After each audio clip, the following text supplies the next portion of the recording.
Bonjour à tous et bienvenue pour cette nouvelle vidéo consacrée au jeu OAC Wargame et sur ses stratégies et ses tactiques. On va cette fois-ci parler de la faction des forces spéciales. C'est une faction que je joue assez régulièrement, qui a fait partie de mes préférés au début, qui présente de grandes forces et de grandes faiblesses. Alors, les forces spéciales, il faut savoir qu'on est 4, qu'on va être systématiquement en sous-nombre, plus ou moins aggravé selon la faction qu'on rencontre, et que ça, c'est extrêmement problématique. On va faire un peu de mathématiques, hein. Quand vous êtes à 4, dès que vous perdez une première figurine, vous avez perdu 25% de votre effectif. C'est beaucoup, c'est beaucoup. Évidemment, quand vous êtes à 4, chaque figurine a un rôle précis et c'est difficile de lui trouver un remplaçant. Chacun a son rôle à jouer et elle doit le jouer jusqu'au bout. Donc ça, c'est très compliqué à gérer. Heureusement pour nous, les forces spéciales ont accès à un bon équipement et ont de très bonnes caractéristiques, heureusement. On a une chose obligatoire, le sergent fait partie du bagage de base, ça il n'y a pas de choix, on doit avoir un sergent. Il faut savoir que le sergent, alors c'est encore compliqué, mais le sergent, il faut absolument qu'il reste en vie jusqu'à la fin, parce que c'est lui qui assure la cohérence du groupe. Tant qu'il est vivant, on n'a pas trop de soucis à se faire sur le moral, parce qu'on prend beaucoup moins de points de stress. On a déjà un moral élevé et on prend moins de points de stress. Si le sergent meurt, on devient sujet à toutes les règles concernant le moral, on prend des points de stress en grand nombre, enfin comme pour les autres, et bon là ça devient très compliqué à gérer. Donc, le sergent est obligatoire et il faut le garder en vie. Donc on va souvent lui donner un rôle d'appui à l'arrière, il va se protéger et on va éviter d'exploser surtout. Ensuite viennent les options. On va prendre 3 soldats, les 3 autres membres des forces spéciales, parmi des soldats d'assaut dont la destination est plutôt d'aller au contact de l'ennemi, faire du combat à courte distance. Donc ils sont très bons en corps à corps, ils sont bons en tir, ils sont largement équipés de grenades, sont des chars d'assaut ambulants, c'est pas mal. On va avoir des soutiens, certainement, c'est pas une obligation, mais enfin on va prendre généralement un soldat en soutien qui va être équipé soit d'une mitrailleuse lourde, qui va délivrer un grand nombre de tirs, soit d'un modèle de lance-grenade qui est pas mal parce que ça permet d'envoyer 2 grenades par tour, ce qui n'est pas rien. On peut envoyer 1 ou 2 grenades en fonction de la précision qu'on veut, mais sur les premiers tours, si on veut balancer du fumigène par exemple, sans avoir besoin de précision très intense, on peut balancer directement dès le premier tour 2 grenades fumigènes. Voilà, c'est pas négligeable. Ça va couper beaucoup de lignes de vue adverses et permettre une progression derrière. Ensuite, on a la possibilité éventuellement de prendre un infiltré, pourquoi pas, qui va nous permettre de placer n'importe où sur la table. Il a quelques caractéristiques qui sont intéressantes parce qu'il crée beaucoup d'insécurité dans les rangs adverses. À mon avis, mais c'est que mon avis, à tort, l'adversaire va s'occuper de lui, va essayer de le détecter, va essayer de le charger. Alors que finalement il a une puissance de feu qui est relativement faible et que pratiquement on pourrait le négliger. Mais enfin, même avec une puissance de feu faible, si on le place bien et s'il est trop négligé, il va pouvoir faire des dégâts chez les éléments importants de l'adversaire. En tout cas, il va générer beaucoup d'insécurité. Et enfin, qu'est-ce que j'oublie comme type de personnage? Le tireur d'élite. Alors, très difficile à jouer le tireur d'élite, je l'emploie très peu. Parce que ça revient à miser sur un seul dé une grosse partie de la stratégie. Maintenant, le tireur d'élite a un gros point fort, c'est que lorsqu'il délivre un tir et qu'il est caché, on ne peut pas contrer son tir par un tir de riposte.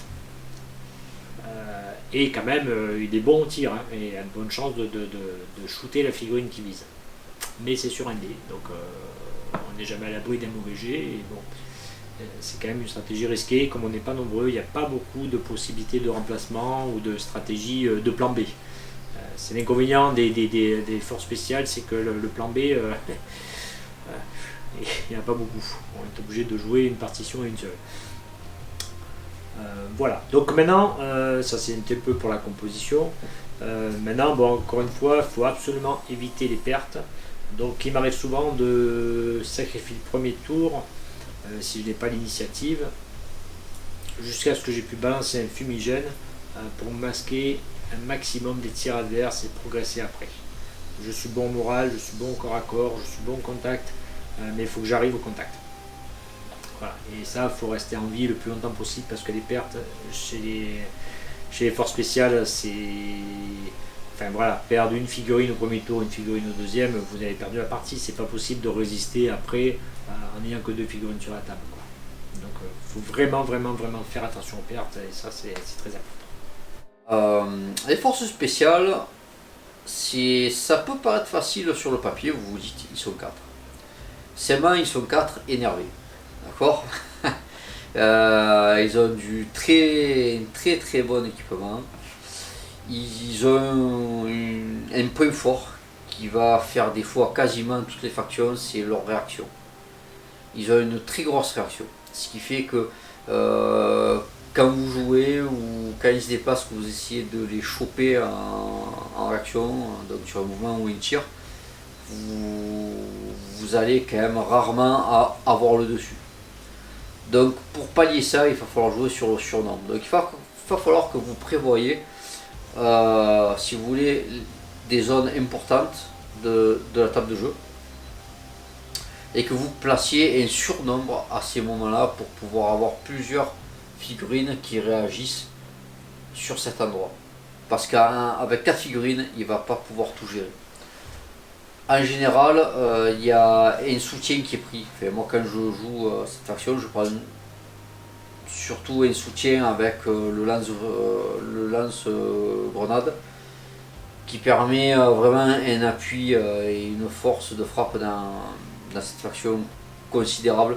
Mais c'est une figurine qui est inactive. Elle est dans un coin et tous les tours, elle envoie ses grenades, que ce soit anti-char, frag, fumi, lacrymo, ça va dépendre qui la faction affronte. Donc grosso modo, je me base sur 3 adversaires et je vais donc essayer d'apporter un surnombre pour pouvoir à un moment donné avoir une réaction qui passe ou une tir qui ne pourra pas contrer pour pouvoir sortir plus facilement une figurine. Et comme l'a dit Lolo, dès que vous perdez une figurine, c'est 25%. Donc l'autre avantage, c'est qu'en faisant ce genre de stratégie, les mouvements de votre adversaire peuvent être limités. Vous pouvez le forcer à passer par là où vous voulez, parce que si vous vous mettez à certains endroits un peu surchargés, il ne va pas y aller. Ou alors il va décider de tout mettre sur votre côté. Donc quoi qu'il arrive, il va devoir faire des choix qui vont pouvoir être peut-être à votre avantage.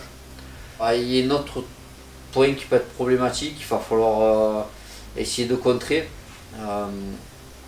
C'est que votre adversaire peut donc utiliser des charges explosives pour pouvoir péter un mur et avancer directement dans la ruine, dans une ruine, dans un décor, dans une maison, plutôt que de passer dans la pampa. Donc là, ça peut vous poser un problème. Donc suivant les factions, par exemple sur les survivalistes, jouez sur le surnombre, jouez sur les molosses de combat. Alors pourquoi les molosses? Parce que ça va vous permettre de faire en sorte que votre adversaire crame des tirs sur vos molosses et pas sur vos figurines. Donc une force spéciale qui a tiré sur un molosse, c'est une cible facile. D'accord. Donc à un moment, faites-leur faire des réactions ou des tirs sur vos molosses. Si vous les perdez, c'est pas très grave. Si vous êtes milicien, jouez sur le surnombre. Ils sont 4, vous êtes 10. Donc mettez du nombre, vous avez la puissance de feu et essayez toujours d'être en binôme. Ou voire même, vous pouvez essayer d'avoir des zones où vous êtes 3 sur une zone, 3 figurines sur une zone, vous serez à 3 contre 1. Il y a moyen de vraiment jouer sur le surnombre. Mercenaire, c'est un peu particulier.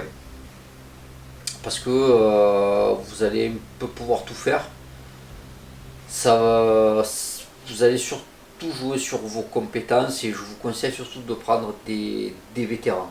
Voilà, ne jouez pas sur le nombre, jouez pas sur les novices. Le problème des mercenaires en jouant en plein effectif sur les novices, c'est que vous n'êtes pas assez, comme les survivalistes ou les miliciens, pour créer le surnombre. Vous êtes à 4 contre 7, c'est pas assez. C'est pas assez pour être vraiment compétitif. Jouer sur 5 vétérans ou sur un mixte entre 3 vétérans, 3 novices, qui vont vous apporter plus de stabilité, de fiabilité. Par contre, quand vous allez jouer, il va falloir bien réfléchir à vos mouvements, à vos zones de tir, vraiment à la création de vos listes d'armées. Qu'est-ce que vous allez prendre comme compétences, comme équipement, suivant la table. C'est vraiment compliqué. C'est vraiment compliqué. Et je dirais qu'il faut une certaine droiture avec les mercenaires, un certain nombre de parties pour pouvoir vraiment bien vous adapter. Voilà. Si vous commencez basé surtout sur les survivalistes, sur les miliciens, ça vous donnera plus d'amplitude, plus de possibilités. Il y aura besoin un peu moins de finesse. Voilà. Voilà. Vraiment, après, pour les mercenaires, vous jouez sur l'équipement pour pallier la réactivité. Donc, point rouge.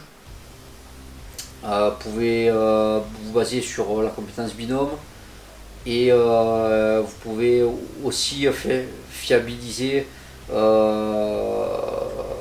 le côté moral avec la compétence charisme. Voilà. Ça vous permettra de durer, de durer sur le long terme. Voilà. Et je vous dis à bientôt. Voilà, donc cette vidéo était consacrée aux forces spéciales. Comme d'habitude, si vous avez aimé, n'oubliez pas le pouce bleu pour liker la vidéo. Vous pouvez nous suivre également sur le site au acwargame.com. Les liens sont en barre en descriptif dans la vidéo, sur notre page Facebook. Et si un jour on sort un Tipeee ou quelque chose d'équivalent, vos dons sont les bienvenus.